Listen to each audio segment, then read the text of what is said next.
Деятели науки, культуры и образования обсудили концепцию сохранения чувашского языка за круглым столом. Участники отметили, что давно ждали этот важный документ.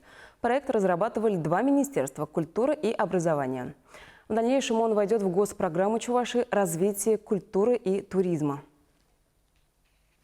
Сейчас по-чувашски говорят 68% жителей республики. Вопрос сохранения языка очень важен. Это главный посыл встречи за круглым столом, где обсуждали программу развития чувашского языка. Среди предложений специалистов – совершенствование методики преподавания, усиление роли национального искусства в укреплении авторитета этноса, выделение грантов на различные проекты.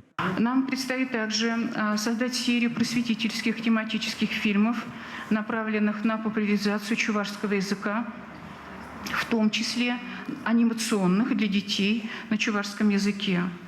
А также необходимо провести научные исследования, фольклорные, этнографические, диалектологические и так далее на территории Чувашской республики.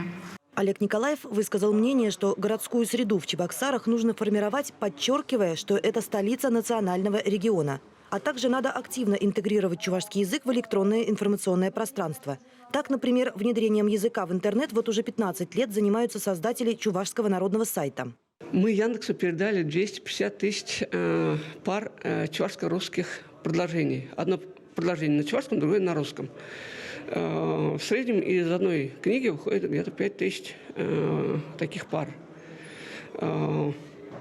Когда мы им передали 250 тысяч, они начали работу над внедрением чувашского языка в их переводчик. Сейчас, в этот момент, мы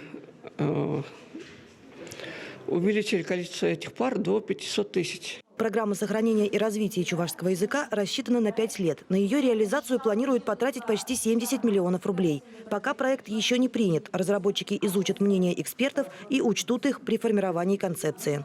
Ирина Ромадова, Алена Артемкина, Никита Углев. Вести, Чебоксары.